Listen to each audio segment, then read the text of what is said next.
이 방식으로 먼저 이런 퇴근 후 100만 원 가능하겠네요, 진짜. 가능합니다. 저는 해보지 않았지만 그래도 제가 온라인을 해본 경험으로 봤을 때 이 시스템이 갖춰지는 거면 충분히 가능하다고 봐요. 이렇게 했을 때 조건이 하나 있어요. 네, 어떤? 점심시간에 주문 처리해야 돼. 안녕하세요, 온라인 협객입니다. 오늘은 셀링 테크트리 민구님을 제가 모셨습니다. 대표님 안녕하세요. 안녕하세요. 네, 대표님 간단하게 자기소개 부탁드리겠습니다. 오랜만에 자기소개하는 것 같은데 저 역시도 이제 대표님하고 비슷하게 네. 온라인 셀링을 한 지 이제 한 11년 차 된 온라인 셀러고 네. 유튜브도 하고 있는 게 대표님 같은 분을 사실 만나보고 싶어서 하고 있고 오늘도 이제 이렇게 만나뵈서 사실 네. 너무 재밌어요. 이제 각자 하는 방식이 다르잖아요. 맞아요. 저만의 방식대로 이제 온라인 셀링을 재밌어하고 온라인 관련된 사업을 너무 재밌어하는 사람 중에 한 명입니다.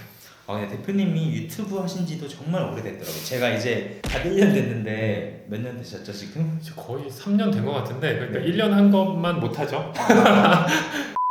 1차적으로 대표님 채널에서 제가 촬영을 하고 지금 제 채널에서 촬영하고 있는데 네. 아마 지금 10년 동안 사업을 하는 동안 생겼던 그런 노하우들 그리고 그 중에 제가 저희 구독자분들이 궁금해할 만한 것들로 좀 추려봤어요. 그래서 오늘 가감 없이 얘기해 주실 거라 믿고 하나씩 또 여쭤보겠습니다. 마음껏 물어봐 주세요. 그럼 지금 주로 하고 계신 사업 스타일 네. 어떤 것들을 하고 있을까요? 저 같은 경우 시작이 국내 대량 위탁이었어요. 사실 네네. 대량이 지금도 좀 생소하실 텐데 네. 대량 위탁을 먼저 했고 네. 거기서 이제 현금 흐름을 만든 후에는 이제 그때 당시 구매 대행도 또 시작했다가 네네. 그다음에 역직구라고 하죠. 이제 해외 뭐 아마존이라던가 네네. 뭐 큐텐 이런 것도 하고 있고 그 다음에 이제 국내 대량을 하다 보니까 제가 공급사도 돼보고 싶은 거죠. 그다음에 이제 재고 사서 공급사도 해보고 있고 그다음에 또 거기서 데이터가 나오잖아요. 네네. 그러니까 제조도 해보고 그러다가 이제 뭐 판매를 하다 보니까 좀 대표님도 이제 막 재고도 가져가시고 할 텐데 맞아요. 그러다 보면은 재고를 좀 효율적으로 관리하고 싶잖아요. 그런 것도 이제 개발도 해보고 있고 그리고 딱 내 마음에 드는 게 없잖아요. 그래서 맞아요. 그런 걸 만드는 개발팀도 한번 운영해보고 있어서 정말 다양하게 하고 있는 것 같습니다. 근데 이게 진짜 사업을 하다 보면 이거 하다 보면 이게 갑자기 눈에 보이기 시작해서 같이 하게 되고 좀 그런 게 있는 것 같아요. 파생된 게 너무 많아요. 네, 저도 마찬가지인데 그럼 해당 스타일이 너무 많은데 지금 주력으로 하고 계신 건 어떤 것일까요?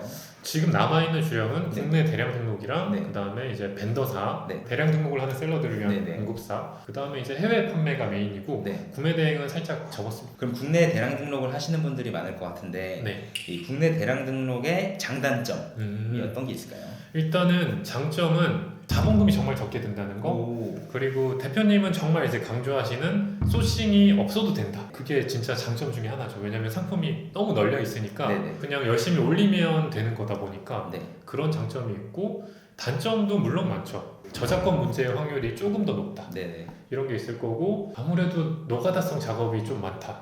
이런 이런 게 단점일 것 같습니다. 그러한 노가다성 단점도 있지만 어쨌든 무자본 창업이란 가능하다는 것과 그리고 소싱에서 디테일이 조금 떨어져도 괜찮다. 맞아요. 약간 이런 장점들이 있어서 하신 거네요. 제가 소싱력이 지금도 대표님보다 정말 부족할 거예요. 왜냐면 이게 자신 없어서 하는 거예요. 그러니까 아. 대표님은 제가 알기로는 막 제품을 팔기 위해 블로그도 막 하시고 했잖아요. 네네. 저는 할 자신이 없는 거예요. 네네. 인문 계열이긴 하지만 글을 못 써요. 그래서 물론 파고 들었으면 했겠지만 네. 자신 없어서 내가 그럼 뭘 할 수 있을까? 난 포토샵도 못하고 유행도 모르고 트렌드도 모르는데 공부할 자신도 없었어요. 그래서 우연히 알게 된 게 이거였고 이거는 그럼 소싱을 빼도 되는 거였어요. 왜냐면 소싱 할 게 너무 많아서 그냥 맞아요. 다 올리자. 진짜 이거였어요. 근데 이게 정말 장점이 있다고 보는 게 누구 한 명이 옳다고 할 수 없어요. 각자가 강조하는 게 다르지만 저는 소량의 상품으로 상세 페이지를 좀 잘 만들어서 가라. 상세 페이지 파. 그리고 또 나뉘죠. 우리 온라인에 대량 등록 파.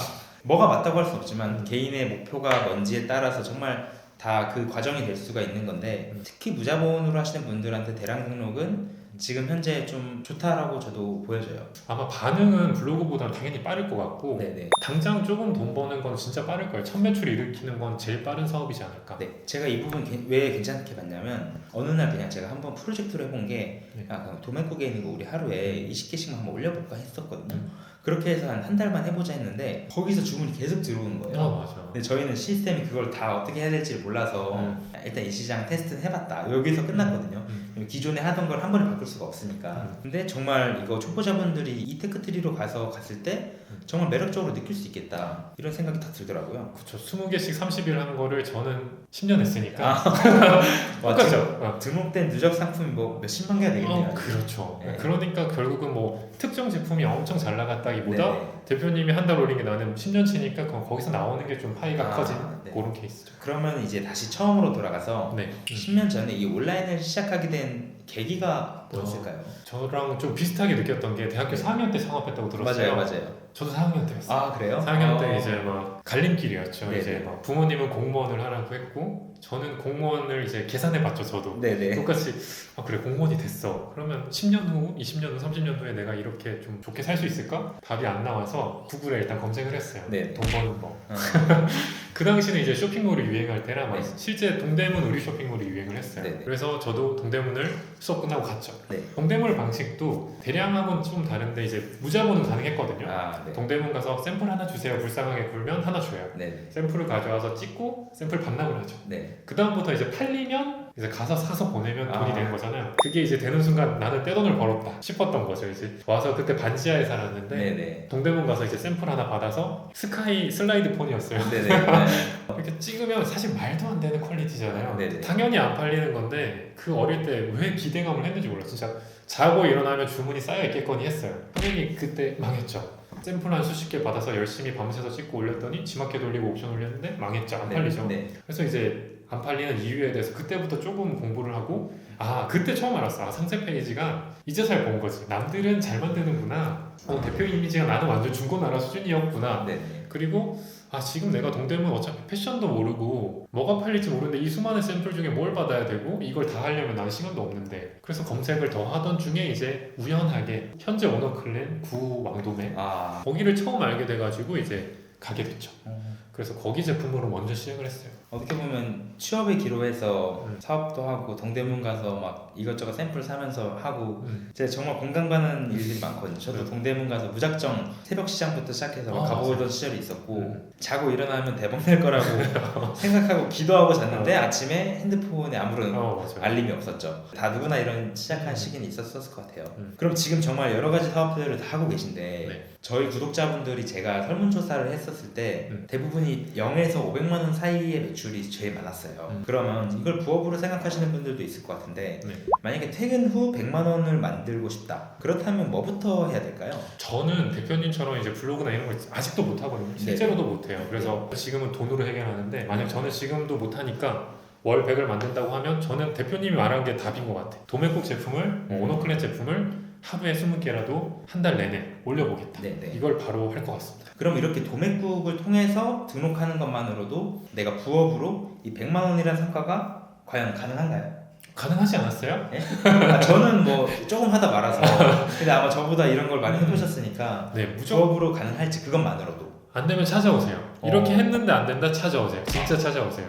이런 것들 할 때 좀 유용한 그런 프로그램들이 있을까요? 나눠지는 것 같아요. 대표님하고 제 스타일이 나눠지는 이유 중에 하나가 대표님은 이제 상세 페이지라던가 네. 소싱이라던가 이런 데 시간을 쓰잖아요. 네. 그리고 우리는 같은 24시간이잖아요. 그렇죠.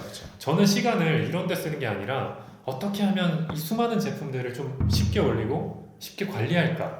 그래서 제 쪽으로 오시면 공부해야 될 게 마케팅보다는 사실 프로그램 사용법인 것 같아요. 그래서 저는 사람들의 마음을 읽고 막 마케팅하는 걸 공부하는 것보다 네. 누구보다 그냥 툴을 잘 쓰는 게 좀 더 자신 있었던 거죠. 그래서 저 같은 경우는 막 마켓 관련된 뭐 플레이오토, 뭐 이셀러스, 뭐 주문 관리하는 툴부터 막 샵링커, 사방넷 뭐 다 써본 거죠. 네. 다 써보면서 이것도 지금도 그렇지만 특정 툴만 써도 안 돼요. 네네. 그러니까 결국 내 마음에 드는 툴이 없으니까 툴들의 장점만을 가져와서 또 다 쓰기도 하고 그럼 툴을 정말 여러 개 쓰기도 하겠네요. 여러 개 쓰기도 하고 이 기능이 있으면 내 제품들이 좀 더 노출이 올라간다거나 이런 게 생겨. 그러면은 크몽에 의뢰도해요. 개발자 연락해가지고 이런 기능을 만들어주면 제가 뭐 몇십만 원 드릴 텐데 해주십니까? 이렇게도 해서 저만의 툴도 생기고. 그러면은 지금 어떻게 보면 가장 대중적이고 많이 쓰는 툴이 뭔가요? 지금 대량 등록 쪽에서는 일단 주문 관리 쪽은 이셀러스랑 플레이오토를 제일 많이 써요. 이셀러스랑 플레이오토요? 두 툴이 이제 상품 관리나 이제 주문 관리 쪽이 네. 대량 셀러들을 위한 툴들이 있어가지고 제일 그럼 많이 대량셀러분들이 처음에 시작을 한다고 하면 플레이오토나 이셀러스 정도는 쓰면서 시작을 해야 좋겠네요. 제일 처음이면 어쨌든 한번 맛봐야 되니까 네네. 요즘은 이제 도매국이라던가 오너클랜에서도 약간 자동화된 프로그램들이 많거든요. 네네. 그걸로 올려도 주문은 사실 무조건 들어올 거예요. 약간 한두 개 이렇게 팔고 주문을 넣고 이렇게 굴러가는구나를 캐치한 다음에 그 와중에 이제 풀토랑 이세러스 같은 걸 이제 공부를 해야겠죠. 어떻게 보면 진짜 이런 시스템을 내가 정확하게 익혀서 이 시스템을 이용하는 게 이 사업의 핵심인 것 같기도 해요. 정말 모든 사업마다 핵심 가치가 다르다고 보는데 정말 초보자분들이라면 플레이어또 이셀러스 이 두 개를 시작으로 먼저 대량 등록을 통해서 도매 국가를 가져와서 이제 등록을 해보는 방식, 이 방식으로 먼저 이런 퇴근 후 100만 원 가능하겠네요 진짜. 가능합니다. 저는 해보지 않았지만 그래도 제가 온라인에 해본 경험으로 봤을 때 이 시스템이 갖춰지는 거면 충분히 가능하다고 봐요. 이렇게 했을 때 조건이 하나 있어요. 네, 어떤 점심시간에 주문 처리해야 돼. 아, 진짜. 주문 처리해야 되니까. 점심 먹을 시간이 없다. 그렇죠. 점심 때 약간 주먹밥으로 때우고 어차피 돈 벌면 재밌잖아요. 네네. 점심은 잠깐 보류하고 주문 처리만 하면 충분히 퇴근 후에도 그리고 퇴근 후에 상품만 등록하면 충분히 가능하다. 너무 좋습니다. 그럼 우리가 이제 다 퇴근 후 부업을 하기로 했고 프로그램도 뭐 이셀러스 플레이어도 결제를 했어요. 이제 본격적으로 시작을 하면 되는데 도대체 뭘 팔아야 될까? 여기서 지금 많이 막힐 것 같거든요, 초보자분들이. 그러면 처음에 딱 지금 이 스텝이에요. 이 스텝에서 네. 상품 소싱을 할 때 어떻게 해야 될지 이런 것들을 좀 가이드라인으로 주실 수 있을까요? 가이드라인이 너무 쉬운 게 네. 대량은 제발 고르지 마세요. 진짜 이게 정답입니다. 이거 내가 평소에 쓰니까 이런 거 고를래 이거 아니에요. 네. 대량은 일단 올리고 보는 거예요. 그러면은 어떤 증세가 발생되냐면 증상이 나오냐면 이게 왜 나가지? 나는 이거 태어나서 처음 보는 건데 팔려요. 네. 그리고 대량은 재미나게 테스트도 해봤지만 상세 페이지가 액박이어도 팔려요. 그냥 대표 이미지만 있어도 등록은 되고 팔려서 어떻게 이런 걸 사지 하는 게 대량이라 고르지 말고 그냥 올려라. 그럼 대량 등록이 어떻게 보면 본질이 지금 많이 올리는 거라고 얘기하시는 것 같은데 네. 어쨌든 대량 등록이라는 시장 안에서도 잘 나가는 사람이 있고 못 나가는 사람들이 있을 거 아니에요. 네네. 이분들의 차이는 뭐예요? 그럼? 차이는 일단은